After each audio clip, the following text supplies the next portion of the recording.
आज आपल्याला सुरू करायचं आहे ते म्हणजे वर्णसंधी। तर संधी म्हणजे सरळ सरळ जोड शब्द, पण दोन शब्द कुठून जोडले जातील तर त्यांच्यातले वर्ण जोडले जातील, लक्षात ठेवायचं आहे। म्हणून संधीची एक व्याख्या सरळ सरळ विचारतात तर संधी म्हणजे काय, तर संधी म्हणजे सांधणे किंवा जोडणे। दोन शब्दांना एकत्र आणायचं त्यामध्ये, आणि त्यातले पण वर्णांना महत्व द्यायचंय। दोन वर्ण जोडून तो नवीन शब्द तयार होतो।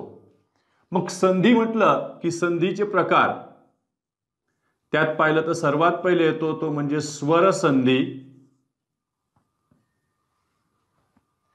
यामध्ये दोनही म्हणजे स्वरापुढे स्वर येऊन नवीन स्वर तयार होतो। नवीन म्हणजे तो काही वर्णमालेच्या बाहेरचा नसतो, वर्णमालेतलाच गृहीत धरावा आपण। झालं स्वर संधी। यामध्ये बघा स्वरापुढे स्वर येऊन तयार होणारी संधी, तिला आपण स्वर संधी म्हटलेलं आहे। स्वराच्या पुढे स्वर येणं आवश्यक आहे। समजा एक उदाहरण घेतलंय मी, तर हिम अधिक आलय समजण्यासाठी देतोय। या दोन शब्दांना जोडायचं असेल तर कसं जोडायचं, तर पहिला जो शब्द आहे तर पहिला शब्द हा इकडून जोडला जाणार नाहीये, तो इकडून जोडला जाईल। म्हणजे याच्यातला शेवटचा वर्ण कोण आहे, तर आपण पाहिलं त्याच्यामध्ये म हे व्यंजन वर्ण आहे, आणि त्या म मध्ये अ आहे, आणि पुढे त्याच्या काय आहे, आ आहे। हे दोन स्वर स्वराच्या समोर स्वर आले, आणि यापासून नवीन स्वर तयार होईल। म्हणजे अ अधिक आ बरोबर कोण तयार झाला, आ। याला आणखीन एखादा तुम्ही काना लावू शकत नाही। हा आ मात्र ह्या आ पेक्षा वेगळा आहे एवढं लक्षात ठेवायचं। जरी दिसायला सारखे असले तरी त्याला आपण नवीन स्वरच म्हणणार आहे, कारण ते दोन स्वरांपासून तयार झालेला स्वर आहे। हिम अधिक आलय त्यापासून तयार झाले बघा बरं, हिमालय। दुसरं एक उदाहरण घेतलंय समजा मी आता इथं बघा, महा अधिक ईश। यामध्ये शेवटचा वर्ण कोण आहे, तर याच्यामध्ये ह व्यंजन वर्ण आहे, आणि शेवटचा वर्ण आ आहे, आणि आच्या पुढे सजातीय नाही आले, विजातीय जोडी आलेली आहे ती। आच्या पुढे ई आले, मग यांच्यापासून कोण तयार होईल, तर काही जण लगेच म्हणते सर वर्णमालेमध्ये ना आपण ए तयार झाले होते, अ अधिक ऱ्हस्व ई किंवा दीर्घ ई, आणि ऐ तयार झाले होते, आ अधिक ऱ्हस्व ई किंवा दीर्घ ई। तर इथं ऐ तयार होणार नाही, संयुक्त स्वर नवीन स्वर तयार आला। म्हणजे अ असो का आ असो त्यांच्या पुढे ऱ्हस्व ई किंवा दीर्घ ई कोणी जरी आलं तर त्यापासून ए तयार होईल। मग यापासून बघा महा अधिक ईश पासून काय तयार झालं, महेश। दुसरी जर पाहिलं आपण पुढे गेलोय स्वरसंधी, स्वरसंधी मधून पुढे निघालोय आपण व्यंजन संधीकडे। व्यंजन संधीची जर बरोबर व्याख्या जर पाहिली तर व्यंजनापुढे, थोडक्यामध्ये व्यंजन वर्ण असते, व्यंजनाक्षर नसते। व्यंजनापुढे व्यंजन किंवा स्वर येऊन तयार होणारे संधी, तिला व्यंजन संधी म्हटलेलं आहे। यामध्ये समजा मी उदाहरण घेतले बघा बरं, दिक अधिक विजय। बघा इथं व्यंजन वर्ण आहे, हे व्यंजन अक्षर नाही, याच्यामध्ये अ नाहीये, स्वरच नाही याच्यामध्ये। क चा पाय मोडलेला आहे, क च्या पुढे इथं बघा बरं हे। आता सांगा हे व च्या आधी ई आहे का? काहीचा हा पण गोंधळ असतो की नेमकी वर्ण कोणता आधी आला। काहींना असं वाटतं की ई अधिक व आहे का व अधिक ई आहे। दिसतो हा सोपा, पण त्याच्यात गोंधळ होतोच ना।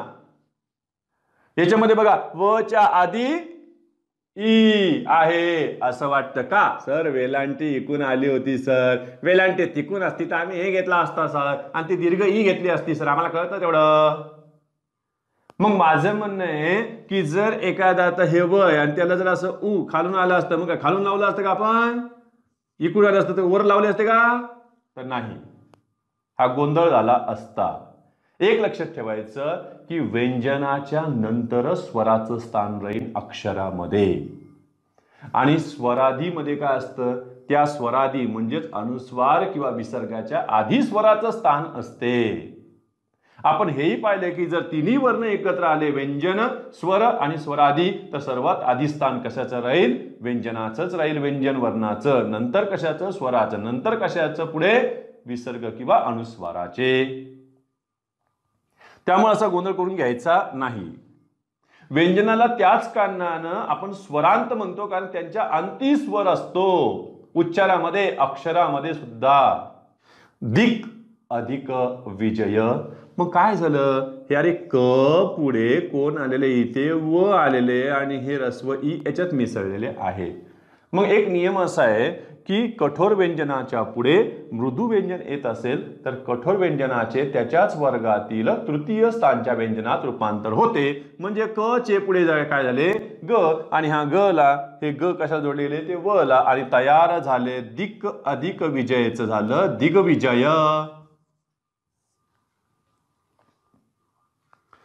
दुसरं एक उदाहरण घेतलंय, समजा मी इथं बघ बरं, दिक अधिक अंबर. दिक अधिक आंबर नाही येते, दिक अधिक अंबर. अरे काय होईल, क च्या पुढे स्वर आला, क च्या पुढे स्वर आले तर काय तयार झाले, क पुढे आले अ, ते अनुस्वार होते बाजूला, क चे काय झाले परत ग. मग काय झालं, दिक अधिक अंबरचं झालं दिगंबर.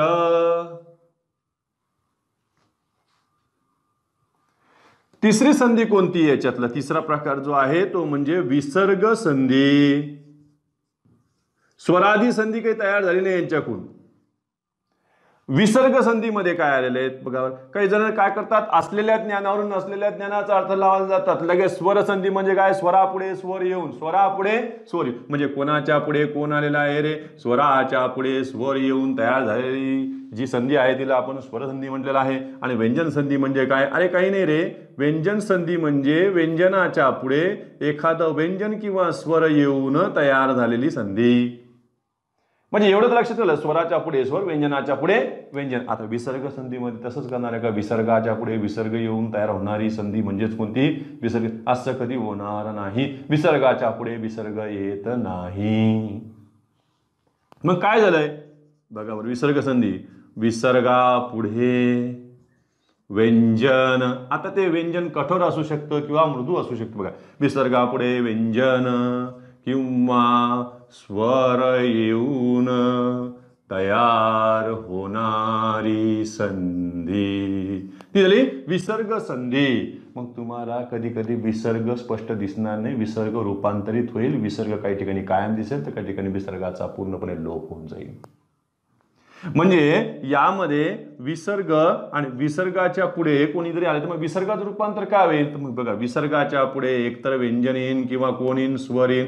अशा वेळेला विसर्गाचं काय काय होऊ शकतं, विसर्गाचं उ होऊ शकते, विसर्गाचे र होऊ शकते, विसर्गाचं श होऊ शकते, विसर्गाचं श होऊ शकते, विसर्गाचं स होऊ शकते. काही ठिकाणी विसर्ग कायम राहते, काही ठिकाणी विसर्गाचा काय होतो, लोप होतो.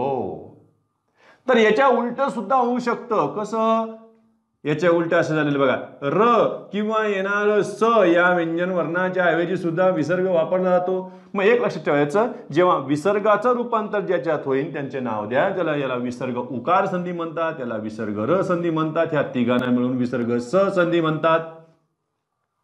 इथं विसर्ग काय म्हणालं, विसर्ग संधी. विसर्गाचा लोप झाला तरी विसर्ग संधी. आणि इकडे बघा बरं, र चा विसर्ग झाला, इथं र विसर्ग संधी. उलट नाव घ्यायचं, र विसर्ग संधी, विसर्ग र संधी नाही, र विसर्ग संधी. स चा विसर्ग झाला, स विसर्ग संधी. मग यासाठी काही उदाहरणच पाहून आपण, खरंच आहे का तसे. पहा बरं, मी इथं दिले, मनः अधिक रथ. यामध्ये विसर्गाच्या पुढे कोण येत ते माहितीये, पण विसर्गाच्या आधी कोण येत असतो, विसर्गाच्या आधी स्वरच असतो. मग यामध्ये आपण दोनच गोष्टी लक्षात ठेवायच्या, विसर्गाच्या आधी अ आल्यास आणि विसर्गाच्या आधी अ नसल्यास. हाच कार्यक्रम चालणार आहे, हा 13-14 नियमापर्यंत चालतो विसर्गामध्ये. याचे काही कमी नाही आहे, याचे पण 13 ते 14 नियम आहेत आतल्या आताचे, याचे सुद्धा 7 ते 8 नियम आहेत आणि याचे सुद्धा 7 प्रकार आहेत. तुम्ही म्हणता ह्याचाही कार्यक्रम चालणार आहे वाटतं 8-9 दिवस, मग तेच चालणार आहे. हेच मेन प्रकार आहेत. आपल्या काय वाटतं म्हणजे प्रकार झाले किती सर? 9 दिवस झाले. 9 दिवसामध्ये फक्त एकच प्रकार झाला, तो म्हणजे कोणता? वर्णमाला. पण वर्णमाला जरी पाहिलं त्याच्यामध्ये बारकावे किती होते तो पण विचार करायचा. तो काय एकाच दिवशी सगळे व्हिडिओ पाहून समजणार नाहीये. थोडं थोडं थोडं थेंबे थेंबे तळे साचे, तसंच ज्ञानाचं असते. चला, मन आधी करत मध्ये काय झालं सर? विसर्गाच्या आधी याच्यामध्ये अ आलेले आहे आणि पुढे र हे मृदू व्यंजन आलेले आहे. मग काय झालं? विसर्गाच्या आधी कोणे अ आणि विसर्गाच्या पुढे मृदू व्यंजन. विसर्गाचा काय झालं? उ. उ आधीच्या अ मध्ये मिसळला, दोघं तयार झाले ओ. आणि मग तयार झाला मन अधिक रथच तयार झालं मनोरथ. मन अधिक रंजनचं काय? मनोरंजन. अधः अधिक वदनच अधोवदन. नमः अधिक नमःच नमो नमः. यशः अधिक धनच यशोधन. हे आपण पुढे उदाहरण पाहणारच आहोत. आणखी एखादं उदाहरण पाहू ना. चला, दू अधिक जन. आता काय झालं सर याचं? इथं पण ओ करायचं का? नाही. आणि विसर्गाच्या आधी अ आलेले होते, इथं विसर्गाच्या आधी अ आलेले नाही. चला, मग विसर्गाच्या आधी कोण आलेले? उ आलेले आहे, अ नाही. आणि विसर्गाच्या पुढे मृदुव्यंजन ज आले, तेव्हा विसर्गाचा काय झाला? र. आणि हा र रफाळच्या रूपात कोणाच्या डोक्यावर जाऊन बसला? जच्या. आणि तो शब्द तयार झाला दुर्जन. तसंच तुम्ही पुढे पुढे वाढवत जाऊ शकता. बघा बरं, नी अधिक तेज. तुम्ही सहज वाचू शकता. नी अधिक तेज, नी तेज. नी तेज नाही, निस्तेज. स वाचलं तुम्ही, श पण नाही, स. निस्तेज. बघा बरं, म्हणजे विसर्गाचं काय झालं तर लगेच तुम्ही तयार केलं निस्तेज. मी इथं दिलं असतं बघा, दू अधिक काळ. काय करणार? दुष्काळ. दुष्काळ नाही, काय होईल त्याचं? दुष्काळ. कोणता श होईल? हे दुष्काळ. मी इथं दिलं असतं दू अधिक चिन्ह. काय दिलं असतं? दुष्चिन्ह. म्हणजे इथे स आले आणि इथे काय आले? षटकोनाचे श आले, दुष्काळ. आणि इथे काय आले? शहामृगाचे श आले आणि तयार झाले दुष्चिन्ह. असे आणखी आपण उदाहरणं नंतर पाहणारच आहोत. पुढे आपल्याला आपला स्वरसंधी ही सखोल पाहायची आहे. स्वरसंधीचे प्रकार किती, त्यांची कमी कमी नावं पाहू आणि मग त्यांना सुरुवात करू. एवढं स्क्रीनशॉट काढून घ्या. वर्णसंधीतला पहिला जो प्रकार आहे तो म्हणजे स्वरसंधी. आणि स्वरसंधीमध्ये आपण पाहूया, यात आत्ताच पाहिले आपण की स्वराच्या पुढे स्वर येऊन तयार होणारी संधी. कधी कधी स्वराच्या पुढे स्वर येऊन सुद्धा अर्धस्वर तयार होतो, म्हणजे आधीच्या स्वराचं रूपांतर अर्धस्वरात देखील झालेले याच्यात आढळते. स्वरसंधीचे जर तुम्ही प्रकार घ्यायचे ठरवले तर त्यामध्ये संस्कृतातले 5 आहेत आणि 2 मराठीतले आहेत. म्हणजे 5 नावे संस्कृतातून आलेली आणि 2च नावे फक्त मराठीतली आहेत. संस्कृतातून आलेलं बघा, कारण मूळ हे संस्कृतातलाच उगम आहे. कारण संस्कृत ही जननी आहे कशाची? मराठी. आणि म्हणून संस्कृतातूनच हा संधी प्रकार मराठीत आलेला आहे. तसंच तो हिंदीत देखील गेलेला आहे. मग आता संस्कृत आलेला पहिला प्रकार कोणता याच्यामध्ये? तर पहिल्याचं नाव आहे बघायचं दीर्घत्व संधी. दीर्घत्व संधीलाच ते दीर्घादेश म्हणतात. आदेश म्हणजे रूपांतर. आणि दीर्घत्व संधीमध्ये सजातीय स्वरांचा उपयोग होतो, म्हणून या संधीला सजातीय संधी देखील म्हणतात. 3 नावं मिळाले. आणि तसंच आपण एक पाहिलेलं आणखी बघा की स्वराला अच देखील म्हणतात आणि म्हणून याला अच संधी असं नाव सुद्धा दिलं गेलेलं आहे. संस्कृतीचा पाय म्हणून दिला जातो. स्वर संधी म्हणजेच काय? अच संधी. त्याचे पर्यायी नाव सुद्धा आम्हाला माहित असले पाहिजे. एक प्रकार दीर्घत्व संधी, त्यालाच आपण काय म्हटलंय? सजातीय संधी. म्हणजे सजातीय स्वरांपासून तयार होईल. उदाहरणार्थ अ आच्या पुढे अ आले तर आस तयार होईल. रस्वई किंवा दीर्घ ईच्या पुढे रस्वई किंवा दीर्घ ई आलं तर दीर्घ ईस तयार होईल. रस्व उ किंवा दीर्घ उ आले तर दीर्घ ऊस तयार होईल. म्हणजे सजातीय स्वरच तयार होईल. एक दुसरे जे आलेलं आहे त्याच्यामध्ये दुसऱ्याचं नाव आहे गुणादेश. याच्यामध्ये विजातीय स्वरांचं आगमन आहे.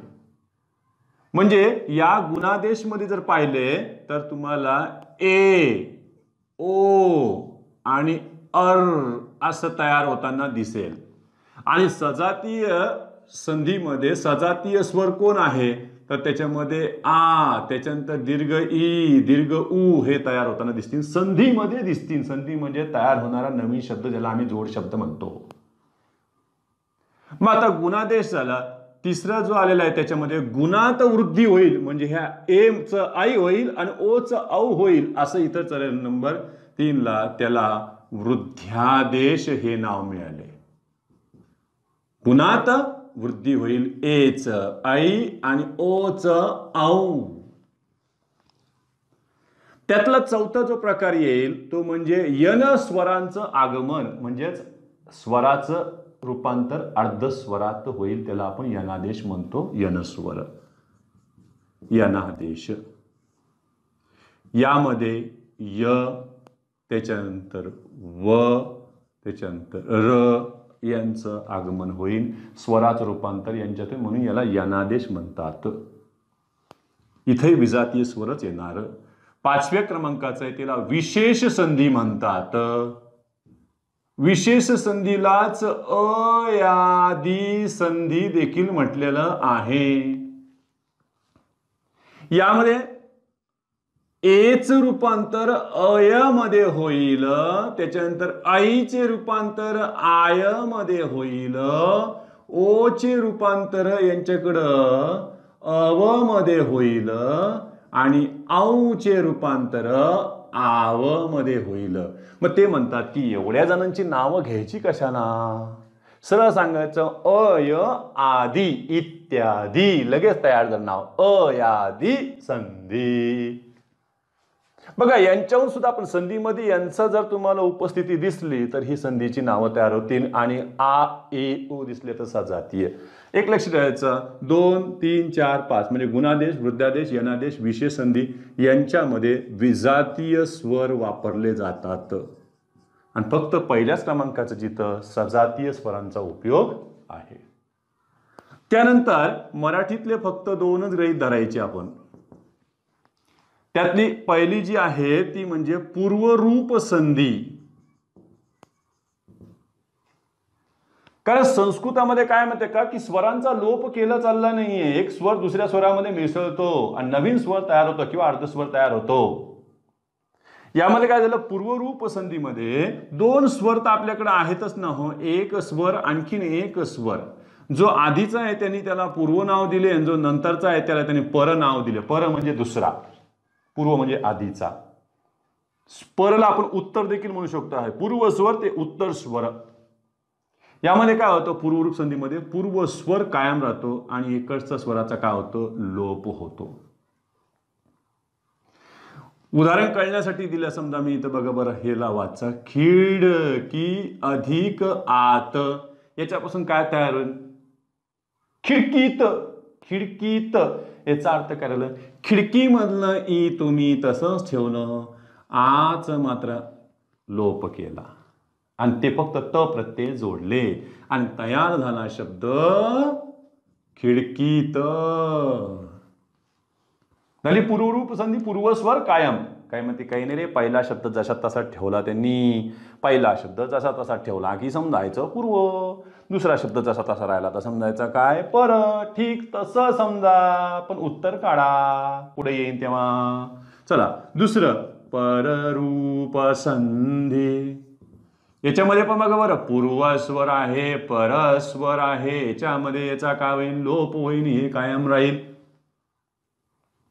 समजा मी इथं घेतलं बघ बरं, करून. खरंच आहे काय ही पररूप संधी, फोडून बघा बरं त्याला.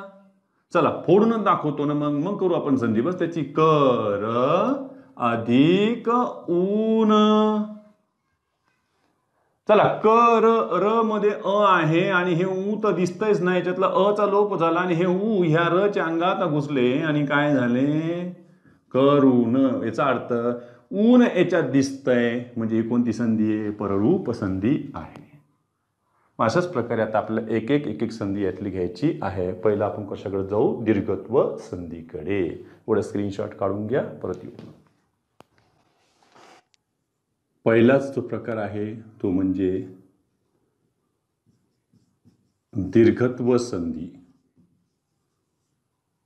याला आणखीन एक नाव दिले होते आपण, सजातीय संधी.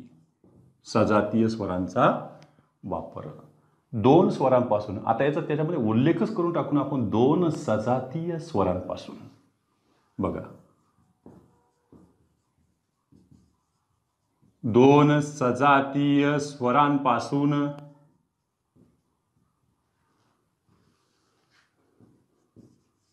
नवीन दीर्घ स्वर तयार होतो. किंवा तुम्ही असं म्हणू शकता की दोन सजातीय स्वरांपासून त्यांच्यातीलच दीर्घ स्वर तयार होतो.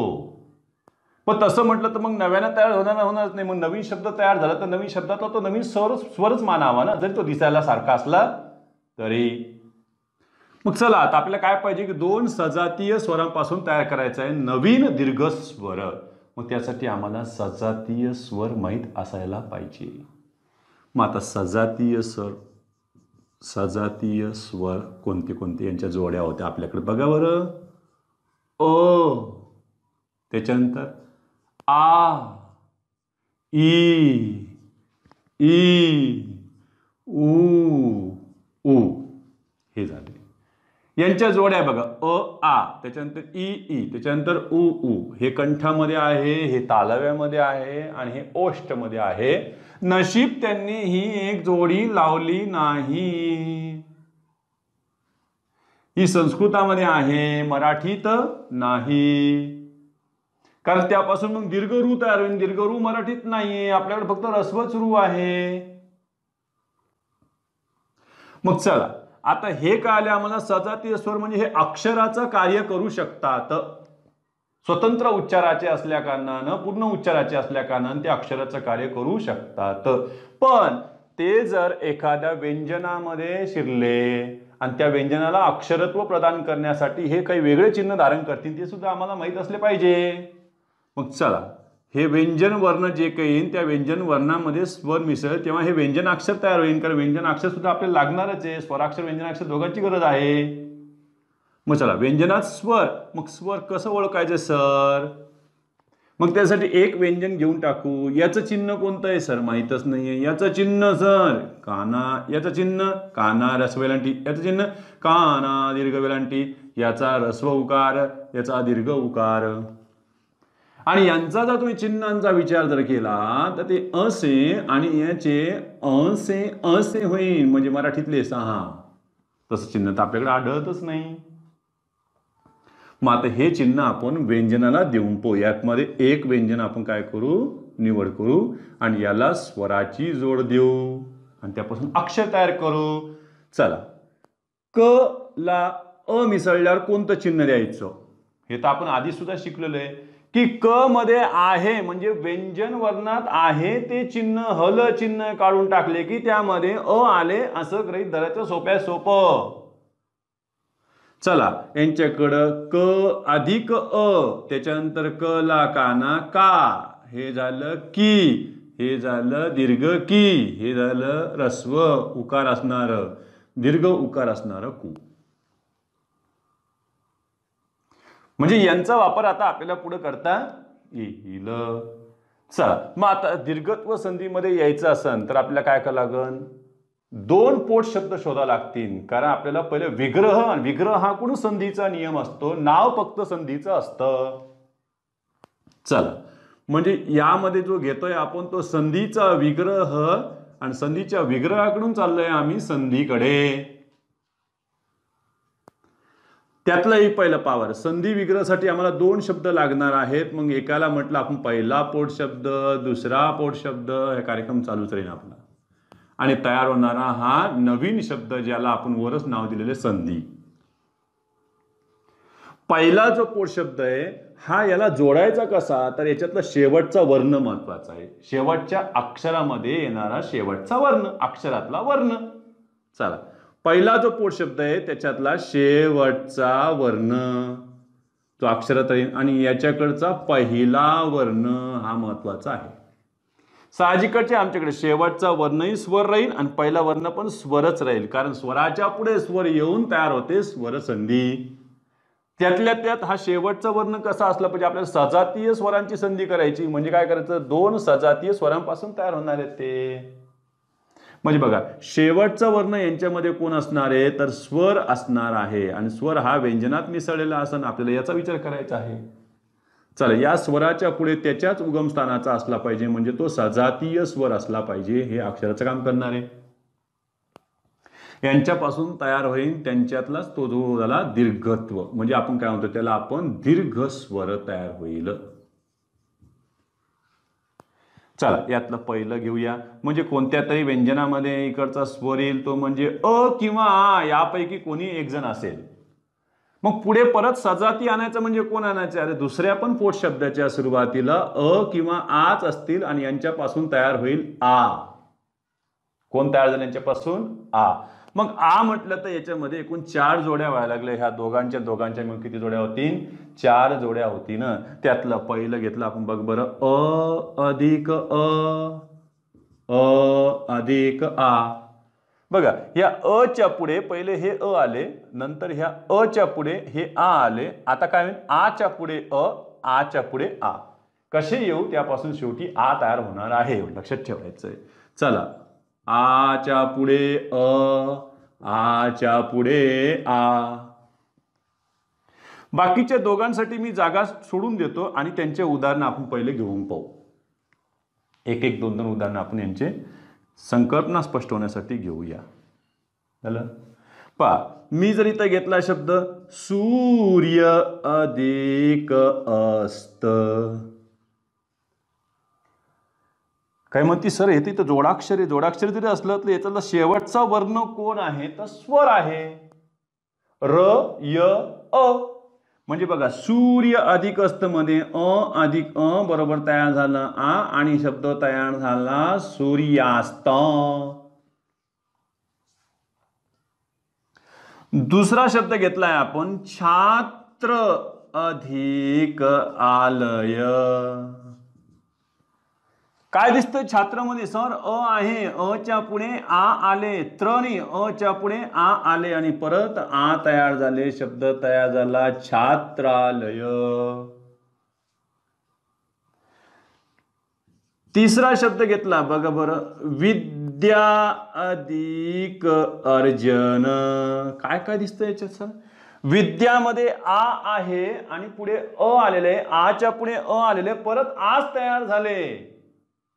नाही तर नवीन कार्यक्रम करते काही जण, नाही सर अ च्या पुढे अ आले तर आ आले, मान्य आहे आम्हाला, पण अ च्या पुढे आ आल्यावर याला तर आणखीन एक लावायला पाहिजे होतं, मग कळलं असतं सर हे नवीन आलंय. आणि काही नाही तर आणखीन घात केला असता, आच्या पुढे आ आले लावा, त्याला भरपूर मंडप लावला आम्ही, बघा बरं. असे गोंधळ करायचे नाही तर. चला, विद्या अधिक अर्जन काय झालंय, विद्यार्जन. मग आम्ही घेतला महिला अधिक आश्रम. दोन्हीकडे आ आले, बघा बरं. चौथा घेतला मी महिला अधिक आश्रम. आच्या पुढे आ लागले तर काय तयार झाले, महिलाश्रम. दोघांपासून सुद्धा काय तयार झालं, दीर्घ स्वर आ. दुसरी जोडी आपण पाहूया, ही फार महत्वाची आहे. ती म्हणजे व्यंजनामध्ये रस्वई किंवा दीर्घई आले, पुढे पण रस्वई किंवा दीर्घई आले तर तयार कोण झाले, दीर्घ ई तयार झाले. पुन्हा म्हणायचं, ह्या दीर्घ ई म्हणजे नवीन शब्द, म्हणजे संधीतलं दीर्घ ई हे 2 ईचं मिश्रण राहील, हे विसरू नका. मग 2 ई कोणते कोणते, ह्या ईच्या पुढे ह्या दोघांना घेऊन पाहू आपण. चला, रस्वई पुढे रस्वई आले, रस्वई पुढे दीर्घ ई आले, दीर्घ ई पुढे रस्वई आले, दीर्घ ई पुढे दीर्घ ई आले. यांचे आपण लगेच उदाहरण करून बघू, एक एक दोन दोन, पटकन कॉन्सेप्ट क्लिअर होऊन जाईल. नंबर 1, कवी शब्द कसा लिहायचा हा मोठा वादाचा मुद्दा आहे. पण आपल्याला मूळ संस्कृतातलेच बघायचे बघा. संस्कृतामध्ये ऱ्हस्व इकारांत ऱ्हस्व उकारांत शब्द हे मराठीत येताना आता दीर्घ इकारांत दीर्घ उकारांत झालेले आहेत, पण आपल्याला संधी आणि समासामध्ये मात्र ते मूळ संस्कृताप्रमाणेच वापरायचे आहेत. म्हणजे कोणी म्हटलं की सांग रे हे तू कवी असं घेशील का कवी असं घेशील संधीमध्ये, तर आपल्याला हे घ्यायचं नाही. तुम्ही बघा कुठे कवी संमेलन लिहिलेलं असेल तर कवीचं वी ऱ्हस्व असतं, हे घेता येणार नाही. चला कवी. मग दुसरा घेतला मी कवी अधिक इच्छा. बघा हे जोडाक्षराच्या उच्चाराचा आघात ह्या ईवर होतो म्हणून त्या ईला दीर्घ होण्याची गरज राहिली नाही, ते उच्चारानं दीर्घ झालंय. कवी अधिक इच्छा. मग काय झालंय सर याच्यामध्ये वेलांटी इकून हे ऱ्हस्वई अधिक ऱ्हस्वई त्याच्यापासून तयार झालं दीर्घई आणि ते तयार झालं बघा बरं कविच्छा. आता वी दीर्घ झाला कशामुळं दोन ई एकत्र आल्यात. म्हणजे यांचा विग्रह जरी करायची वेळ आली तरी तुम्हाला हे असंच करावे लागेल. कवी अधिक इच्छा ऱ्हस्वई अधिक ऱ्हस्वई. त्याच्यानंतर दुसरं घेतलंय मी कवी अधिक ईश्वर. आता काय सांगा सर ऱ्हस्व ईच्या पुढे दीर्घ ई आले तरीही ही दीर्घ ईच तयार होईल आणि त्यापासून शब्द तयार झाला कवीश्वर. कवी अधिक ईश्वर कवीश्वर त्याच्यात आलंय बघा.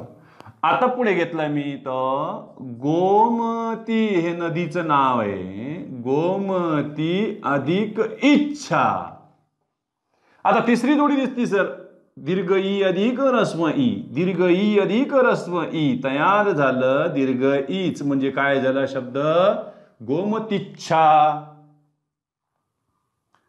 शेवटचं घेतलंय मी याच्यामध्ये बघा बरं शब्द पार्वती. जिला आपण सती देखील म्हणतो पार्वती अधिक ईश.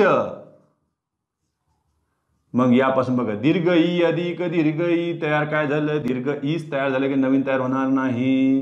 पार्वतीश म्हणजे शंकर. आणि आता शेवटचे बघायचे आपल्याला त्याच्यामध्ये कोण कोण आहेत पहा बरं. सर व्यंजनामध्ये ऱ्हस्व अधिक दीर्घ पुढे आलं ऱ्हस्व अधिक दीर्घ तयार कोण होईल दीर्घ.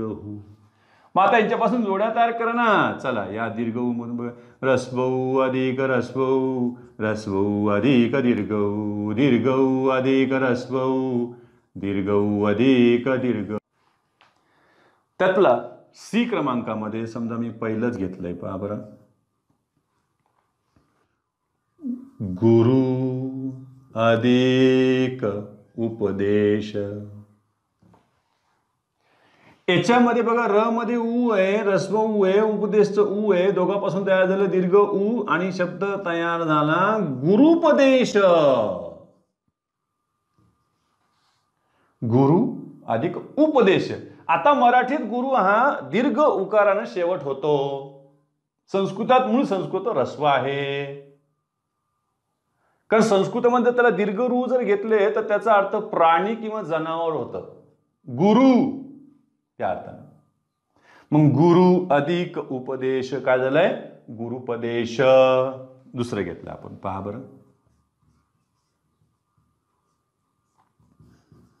गुरु अधिक उरु. काय मध्ये काय नवीन आलं आता हे ऱ्हस्व उ अधिक दीर्घ उ उरु म्हणजे मांडी गुरुची मांडी. गुरु अधिक उरु काय होईल सांगा बरं. हे पण ऱ्हस्व उ हे दीर्घ उ तयार झालं गुरुरु.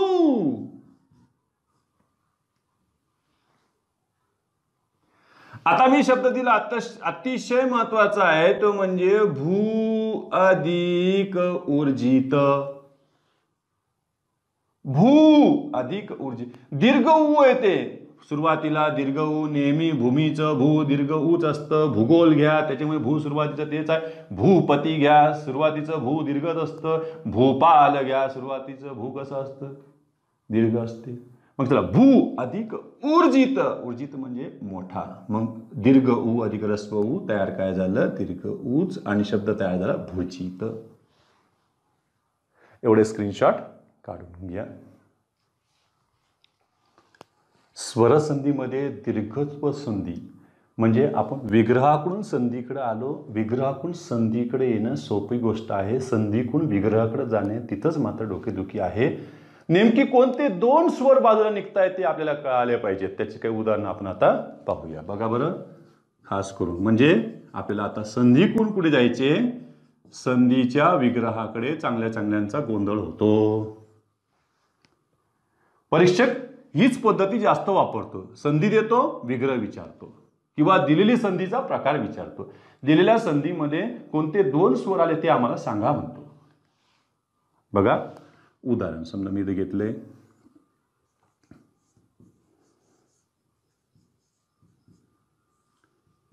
याचा विग्रह करायचा आहे. मुनिच्छा. मुनिच्छा यामध्ये कोण आलेले बघा बरं सर, दीर्घ ई आलेले आहे. मग आता मी तुमच्या समोर दोन पर्याय, कशाला चार पर्याय तयार करून देऊ शकतो. पहा बरं, सर्वात पहिले मुनी अधिक इच्छा. दुसरं दिन मी मुनी अधिक इच्छा. तिसरं दिन मी मुनी अधिक इच्छा. चौथा पर्याय दिन मुनी अधिक इच्छा. काय केलं काय माहित सरांनी. अरे दोनदा मी दीर्घ घेतलं, दोनदा मी ह्रस्व घेतलं. इथं काय केलं, ह्रस्व घेतलं, इथं काय गोंधळाचे. पहिली गोष्ट, इच्छा शब्द कोणता बरोबर आहे तो आपल्याला पहिले अर्धा भाग इकडून आणि अर्धा भाग तिकडून शोधायचा असतो, तेव्हा बरोबर निघाल आपलं. इच्छा. इच्छा जोडाक्षर छा च्या आधीचं ई ह्रस्व आहे, त्याच्यामुळे हे आउट झाले. 50% आउट करा ना पहिले. आता कोणते घ्यायचे सर, हे मुनी. नुसतं मुनीचा उच्चार करा. मुनी मुनी मुनी. पोटाला कुठं स्थान पडत नाही, याचा अर्थ दीर्घ ई नाहीये. मुनी नाही, हे वाचताना दीर्घ ई लगेच वाचतो बघा. मुनिच्छा, पोट आतमध्ये जातं. मुनिच्छा याचा अर्थ मुनी मुनी, दीर्घ नाही. त्याच्यामुळं हे आउट.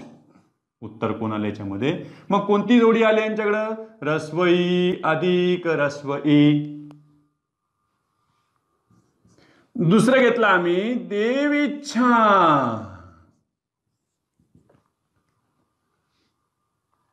काय लगेच पहिलाच पर्याय घेते, देव अधिक इच्छा. गेला घरी.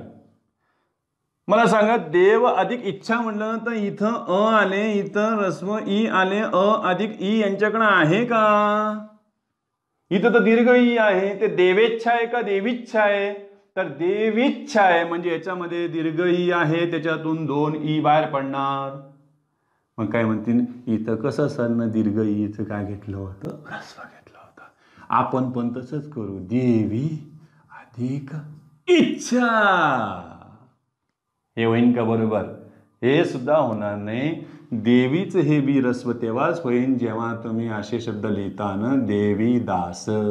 जसं काली सुद्धा आपण ह्रस्व केव्हा लिहू, जेव्हा आपण लिहू कालिदास. एरवी काली शब्द लिहायचा तो दीर्घ इकारांत असतो संस्कृतमध्ये.